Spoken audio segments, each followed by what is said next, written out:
Our guest today is Mitch Azaria. Mitch is executive producer with Good Earth Productions.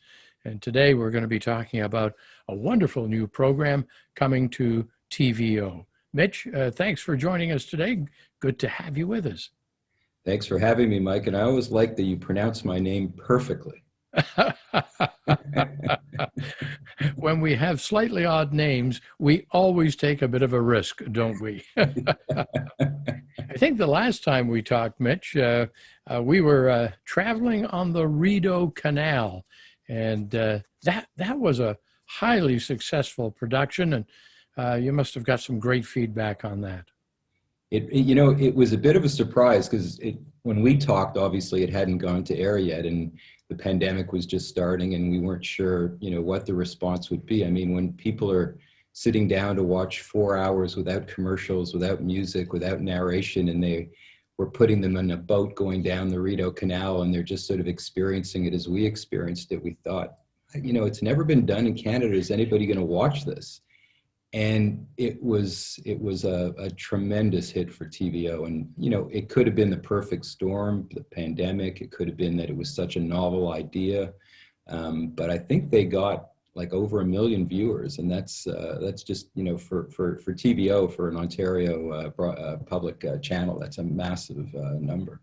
Well, so yeah, it was very gratifying. Well, and the production had values to it that made it, just like the one that's coming up, very immersive. And that makes a real difference for the viewer to be able to participate and see something quite different as a part of that 4 hours. Now, this new production, we're going to be traveling down a river that I know very well, and I'm rather frightened of at times, the Niagara River. Tell us about that production. Yeah, and as much as we're going to cover the entire river, and as you know it, we start in Lake Ontario and we work our way upriver, but we go as if we're a red-tailed hawk. And if you've ever seen a red-tailed hawk fly, they don't often fly in straight lines. So this hawk's curious. He wants to enjoy the entire Niagara region. So we start in coming off of Lake Ontario. He wants to go and look at Niagara on the Lake, and I'm sure you've been to Niagara on the Lake. It's just it's a national historic site. It's just an absolute gorgeous town. Lots and lots of tourists in a good year, and for good reason. There's wonderful shopping and so forth. So he explores Niagara on the Lake and all of the historic homes in there. And that was Niagara on the Lake was the first capital of Upper Canada too, and it was a short while, but 2 years worth. And so he flies his way through there, and then he comes back to the river for a little while, but then of course Fort George is right there. Yeah. So he has to take in Fort George, and he takes in Fort George, and he has a little rest there because he's been flying for a little while. And then he starts to go up the river, and you're right, the river is, it's not what I thought it was going to be. I thought it was going to be a fairly flat, fairly calm river. And then once you get into the gorge, you might as well be in some wet, Rocky Mountain river, because the walls are 17 stories high. The water is raging.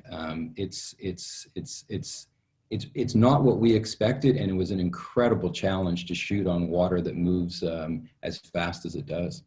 It really is an incredible body of water. I've sailed down the Niagara River in an East Coast trawler and encountered 16-foot waves at the mouth of Lake Ontario. So I have a huge respect for the power of Niagara.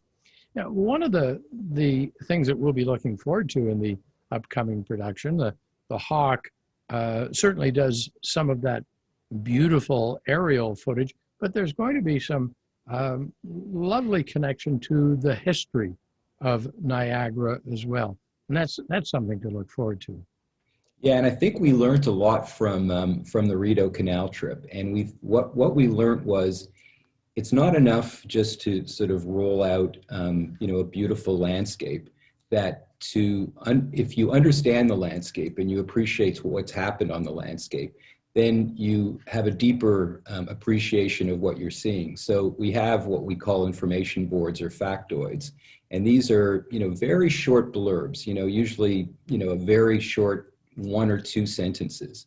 And what they'll tell you is about what you're seeing. So, in Niagara on the lake that we were talking about, the fact that it was the capital, the fact that when it was designed, it was designed as sort of a military grid system. So how the town was laid out, and that the size of the parcels and how those parcels were cut up, or the fact that it was one of the first places in Canada that built their homes close to the street so they could have big backyards because they wanted to have gardens to entertain in, and they wanted to have gardens that they could eat out of. And that was a very novel thing in Canada.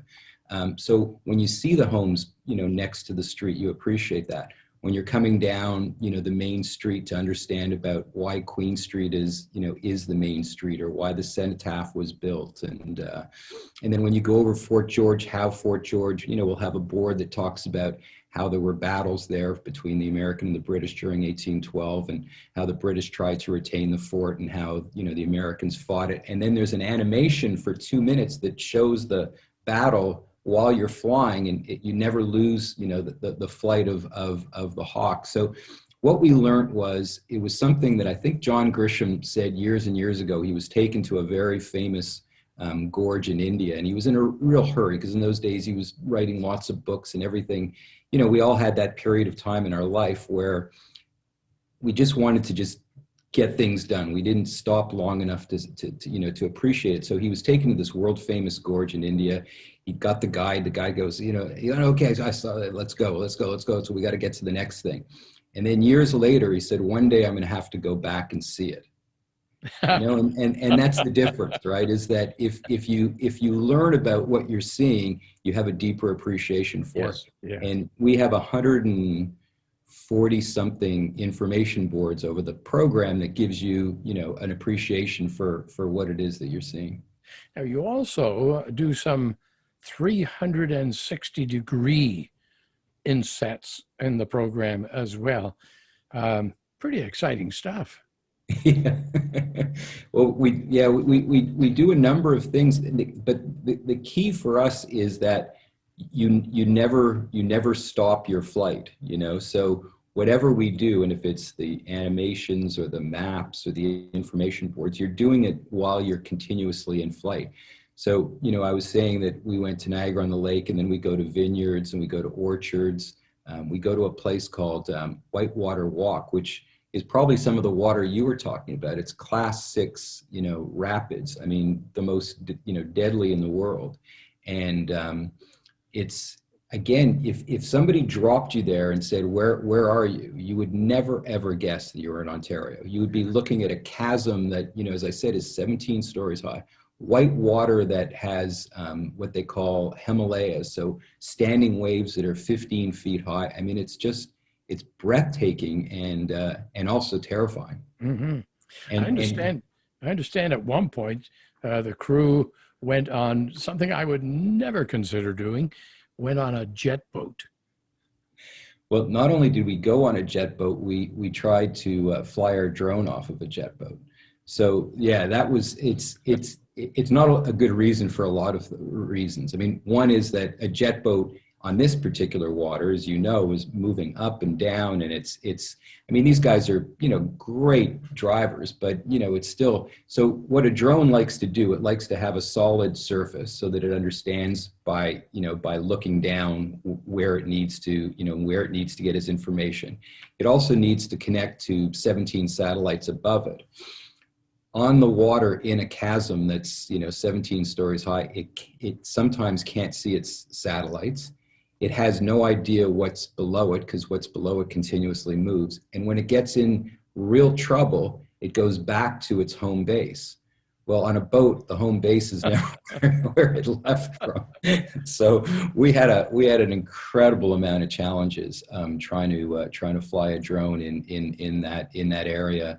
And to add to it, because the drone was coming into a boat that was moving, we had to hand catch the drone, which on a moving boat is, I mean, there's a reason why well, our DOP still has all of his fingers, but he's lucky to, because it's just an incredible challenge. Only crazy people try to do things like that, for goodness sake. Well, this is one of the beauties of film production, broadcast production. There are always some unique challenges. Is it the same team working on this new program that worked on the Rideau program? Yeah, it's a great question. And our DOP, Peter Warren, who's an incredibly talented guy, and he's been filming. I knew him when I was at Global in the early 80s. So he's been, a cameraman for, 40 years plus. So he's an incredible cameraman. So in terms of framing a shot, he doesn't have to think about how a shot gets framed. So we auditioned a whole lot of drone pilots, and all of them were terrific flyers. They could work the toggles, and they could fly, not for very long, because they were normally shooting a 30-second opening or a minute-long shot, but we needed to shoot for 20 minutes at a time. Mm-hmm. Peter, who was our DOP with a traditional camera on Ottawa, was now also, as it happened, loved flying drones, and had for 20 years been I think it's called a simulator pilot. So he understood flying completely, had all of his licenses. So it was this wonderful, kismet that he had the ability to do this. So he had some flights, Mike, that would start, fairly low, kind of going, along, the ground through a forest, then come up through the forest and go along a vineyard, come back down the vineyard, find the river again. For 20 minutes, he would be like, you could just see the beads of sweat, trying because to fly a drone for 20 minutes straight through a constantly changing landscape. I don't think, honestly, I've been in the business 40 years too. I don't think there's another person that could do what he did flying a drone for the durations that he flew it in. And so, yes, he was back. John Morrison, our director, was back. Andrea Minty, our producer, was back. So, yeah, we brought the same team to Niagara. Now, you were mentioning about flying over the vineyards. One of the beauties of the Niagara region, and I'm sure it's going to be captured in this, is the beauty of the botanicals and the gardens and the expressways that have lawns that go on 4 kilometers. It's really a picturesque area as well, isn't it? Yeah, and we knew that from the first day of scouting. John and I got there, and you see things as somebody who visits in one way, but then when you go there as someone who's about to film and you're scouting it, you see it in a completely different way. And we immediately thought, wow, as you said, Mike, like this area, between the vineyards, the orchards, this sheer beauty, the Niagara Parkway. And let's not forget that the entire, from Lake Ontario to Lake Erie, along the Canadian side of the river, is a park. It's a preserve. It was preserved in at the same year that Banff National Park became a park. It became a park.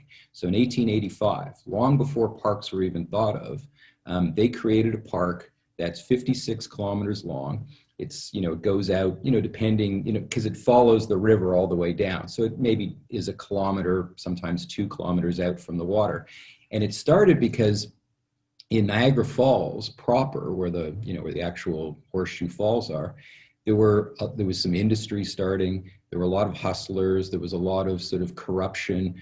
There were people who would say, yes, we'll take you and your family down this stairway or down this rope to the falls to see it from the bottom. And then and it would be, $1 to get down. But when you got down, they'd look you up and down. And if you were dressed properly, they'd say, well, it's $10 to get back up. So, the province recognized that, this was becoming a mess in a hurry. And they bought up all the land and created this park. So you have this incredibly beautiful park that parallels the river, and the park has, a biking and walking trail. It has the parkway that you talked about. So you've got this incredible beauty, and then the Botanical Gardens. So those Botanical Gardens, they're at the height of their season in the summertime, they have 700 workers within the park that are basically gardeners. And they're doing all of those flower displays that you see in that entire 56 kilometers. Now, you sometimes take it for granted. You always think, well, Niagara Falls got these beautiful gardens, but you kind of think, you know, how do they do that? Well, 700 people are putting it together. And in the Botanical Gardens, they have a school of horticulture. And students from all over the world come there to, you know, to learn their trade. And many of them end up working for Niagara Parks, taking care of all their flowers and plants and trees. The new production is called Tripping the Niagara, and it's on April 2nd. And this year, the production is 3 hours long, not 4 hours. Is that because Niagara is a little less interesting, or what was there some learning behind that? No, it's a short, isn't it? 3 hours. No, it really doesn't reflect. We could have done 5 or 6 hours. It doesn't reflect Niagara at all. It was TVO's limitations this year. The pandemic meant that all budgets were, you know, raised quite substantially. So, you know, it cost us more to make the production because of, you know, you can imagine all the protocols that have to be involved. Yep. So it's really that 25% reduction in time is really a reflection of the 25% increase in costs. So yeah, it has nothing more to do than that. But no, I mean, Niagara, we could have done, you know, many more hours there. Now you, as a producer, an executive producer with the organization, you've won a Hot Doc Award, and you've been nominated for Gemini Awards. You've had a tremendous experience and tremendous success in the industry. How does this kind of production rate for you in terms of your experiences in the field? That's a great question. What I think I liked most about this one is that it was novel, and then not knowing when we were producing it that it was going to land at the beginning of the pandemic. And we got, I can't tell you how many, you know, mostly through social media, people saying, boy, did we ever need this? Boy, you know, like our family sat around, or boy, you know, we were having dinner and we just played this in the background, and it, you know, and it sort of, you know, calmed us and made us appreciate, you know, Canada and our capital. And so in that way, you know, it wasn't what we would never have thought that, planned that, ever imagined that there was going to be a pandemic. But the reward of people finding comfort in it was, it was more gratifying in that way than anything I've ever made. And I've made, you know, 200 and some odd documentaries. I can imagine the incredible amount of effort that went into the post-production. You know, just getting it all, and I'll say in the camera or in the digital form, but then all the post-production, that would be the heavy end of the stick, would it? That must have taken a tremendous amount of time. Yeah, no, insightful. It's you'd think that it was the front end, but no, it's really the back end that takes a long time, and the attention to detail. You know, TVO is a learning channel. You know, we, you know, double, triple, quadruple check, you know, every piece of information. And you know, I was talking to you earlier about the information boards, or the factoids, and you know, so we're running those by multiple sources, making sure, and then honing those, you know, because we had a great team of writers, but to be able to get information in two ways: one, you know, in its most economical form, in a tone that's sort of, you know, easy and enjoyable to read, and then also to write to be read as opposed to be heard, which I know, you know, I mean, you understand, but you know, there's a subtlety to that, right? Yes, there is. That we kind of worked on. So that took a really long time.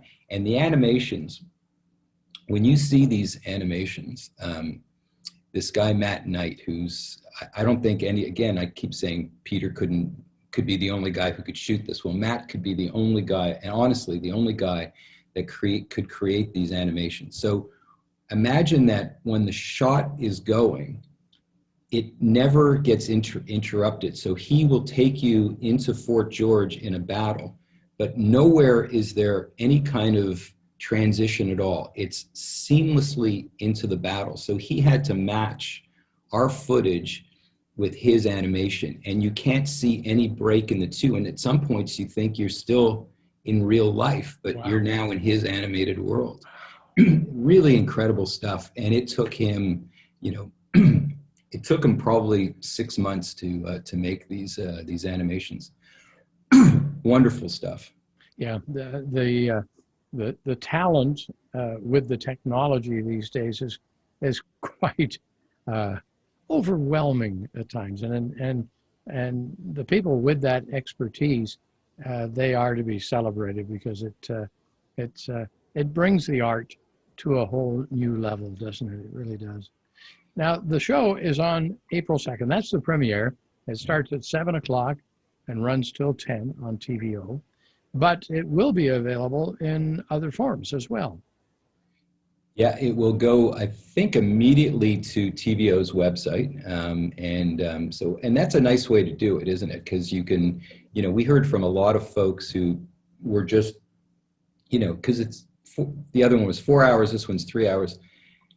I'm not sure, even my family was going to watch the entire thing without getting up. So, it's a nice thing to just even have in the background, because it's the soundtrack is soothing, the pictures are soothing. So yeah, it is. But it's funny to get back to your point about, the young folks that are in the industry and where they've taken graphics to. I remember when I started to do a dissolve, instead of having a cut, but to do a dissolve when I was at Global, you had to go into like a production suite, and it was like a massive deal to do, like a simple dissolve. And now these guys, these young folks, they're making these, 8-minute animations that take you into a whole different world, and they're doing it, sitting at home on their computer. Now they have high level skills but just where technology's come to, it's so much more fun. I go back so far that I remember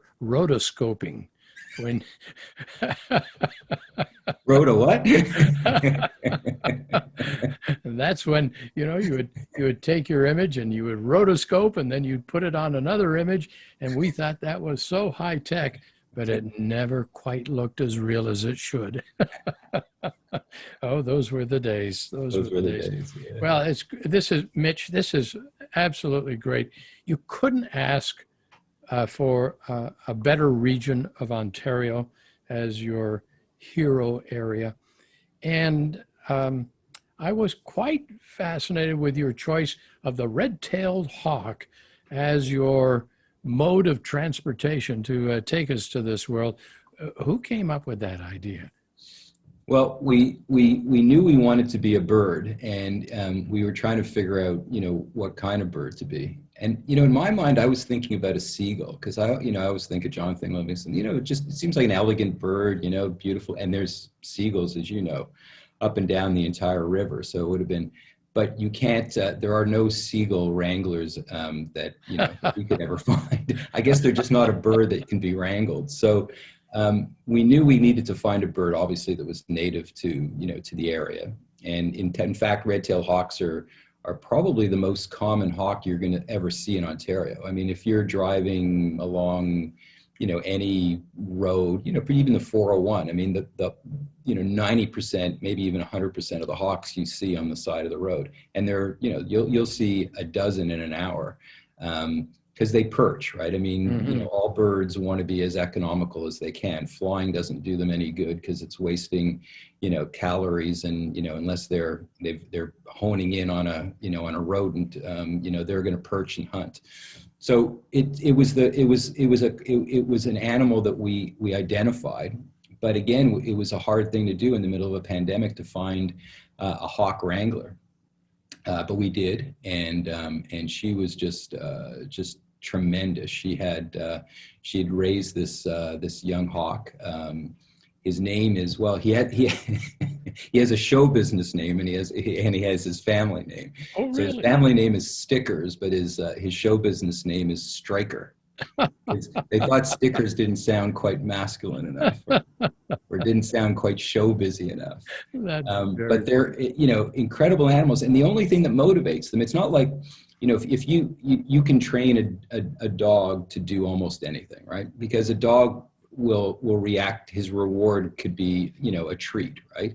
So, sit, he gets a treat. Well, the only thing that a hawk cares about is food, but not in a reward sense, in a sense that you can draw them in and out or with food, but that's the only thing that interests them. And trying to get them to to fly from A to B is a monumental challenge. Yeah, but it was fun. They're gorgeous birds. They're just, They really are. they really are, aren't they? Yeah. Yeah, they're beautiful. Well, Mitch, thanks very much for joining us today. And I can assure you that Jane and I, along with at least 1 million other people, will be watching the production when it airs on TVO. And a reminder to our folks watching, that's April 2nd on TVO, and it will be going to the website as well. And just set those 3 hours apart. You haven't been on a good trip in a long while, so just get prepared to enjoy it. Mitch, thank you very much for this. This has been a lot of fun, and we'll look forward to the next time. Thanks for having me, Mike. Always wonderful to talk to you. Our guest today has been Mitch Azaria. And Mitch is executive producer of Tripping the Niagara. Don't miss it.